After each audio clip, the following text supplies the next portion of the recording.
There are only 4 days left until the election, and this is really unbelievable. We've never seen anything like this, Anne-Marie. More than 82 million votes have already been cast.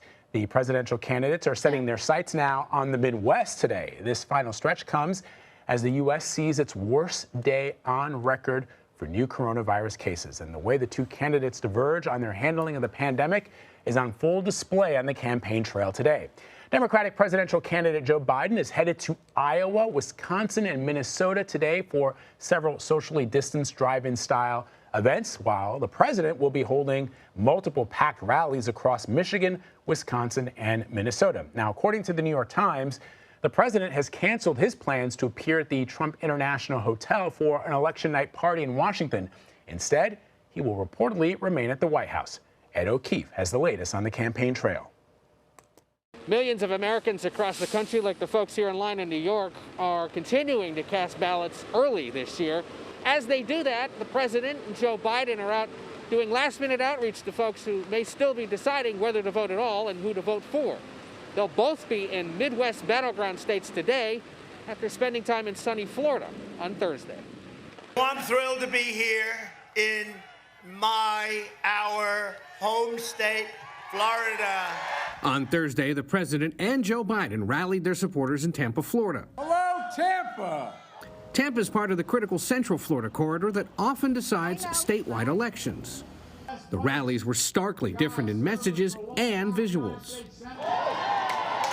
At Biden's smaller drive-through rally, he slammed the president for holding yet another one of his bigger rallies earlier in the day with few masks and no social distancing. Donald Trump just had a super spreader event here again.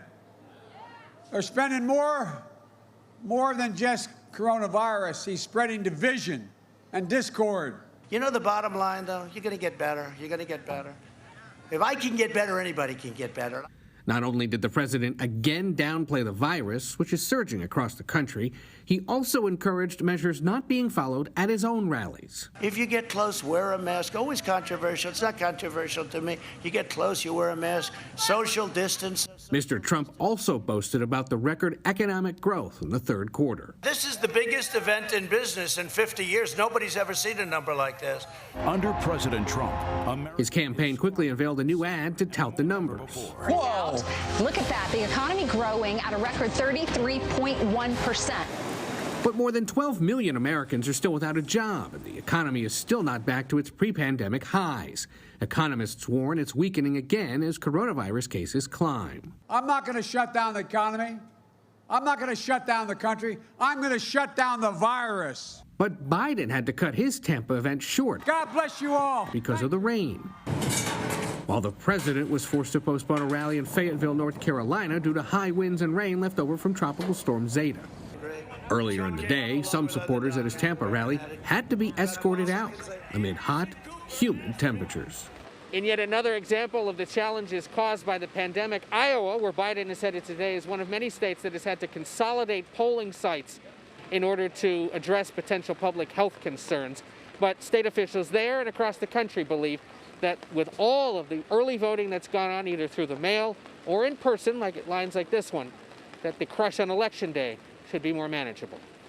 Anne-Marie and Vlad? All right, Ed, thank you. So for more on this, let's bring in Caitlin Huey-Burns. Caitlin, you're in Philadelphia. So yesterday, Caitlin, Joe Biden told his supporters that if Florida goes blue, quote, it's over. That's his quote. Both candidates spent time in Florida yesterday. Do either of these campaigns still have a chance to victory if they lose Florida?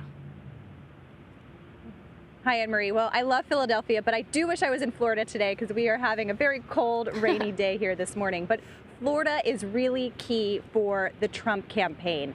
There is not a clear path to victory, really, if the president is unable to keep Florida in the red column. This is a state that helped put him over the edge in 2016. This is a state where the margins are super crucial. Elections in Florida are won really at the margins. The Biden campaign thinks that if they are able to carve into the president's numbers in Florida, if they're able to win in Florida, that basically closes everything else down for the president. So this is a crucial state. The president really has to win that in order to have a viable path. His road ahead would get much more difficult. For the Biden team, it's a way for them to put this race away. I can say, however, that we were in South Florida recently on the ground talking to supporters. It feels like a very, very close race there. At his rally in Florida yesterday, Caitlin, the president touted the economy, citing a record jump in GDP. That is for the quarter. So how central is this issue to the Trump campaign? The economy is the central issue to the Trump campaign at this moment. Why? Because he's leading in most polls and key battlegrounds on the issue of the economy, and that's been his central pitch. And we saw that at the Republican National Convention too. This idea of let's get the economy back to where it was before the pandemic. The reason that he is arguing that is because this is kind of the one silver lining that he has right now in this election. And we see, talking to voters, and we see this in polling as well, and we've been talking to voters in various different battleground states over the past couple of weeks, supporters of the president point to the economy as their key issue. Supporters of former Vice President Joe Biden point to the pandemic and coronavirus as the key issue. In our polling in these key battleground states, we're seeing that even when Trump leads on the economy, voters are giving him negative grades on his handling of the pandemic, and that's contributing to Joe Biden's lead in some of these states. So it raises the question of, do voters' views of the economy, are they overridden by their views of the pandemic? In some of these key states, positive grades on the economy may not be enough because of those negative grades on the pandemic. So speaking of the pandemic, the U.S. is nearing 9 million coronavirus cases, with surges happening across several states that are actually quite critical in this election. From the images that I see, it doesn't seem like the virus is having an impact on turnout, but it certainly is making voting much more complicated in some areas. It certainly is, and we're seeing those long lines, people waiting for hours and hours to be able to cast their votes. So whether they're concerned about voting in a pandemic is not clear, but we know heading into this that states wanted to prepare to give people options in case they didn't feel comfortable showing up at the polls. And we've seen, sports arenas and stadiums convert into polling locations to allow for social distancing and alleviate some of those long lines so people feel comfortable voting in person. But here's kind of where it could make a difference as we're seeing these spikes, especially in the Midwest where the president needs to win, is that the Democratic campaigns, Joe Biden, they've been encouraging people to vote early, to vote absentee, to get those votes in before Election Day. The Trump campaign has been very focused on turning out voters on Election Day. They think that they can make up these margins on Election Day. Well, that could be a risky move at the end of things, because if people don't feel comfortable in their state showing up on Election Day, if these cases continue to spike, that could potentially leave votes on the table. And that raises the question of why the campaigns weren't focused on the Republican side of getting people to turn out early. It's a good option for people. You get to get the voting over with and make sure your ballot is in to be counted.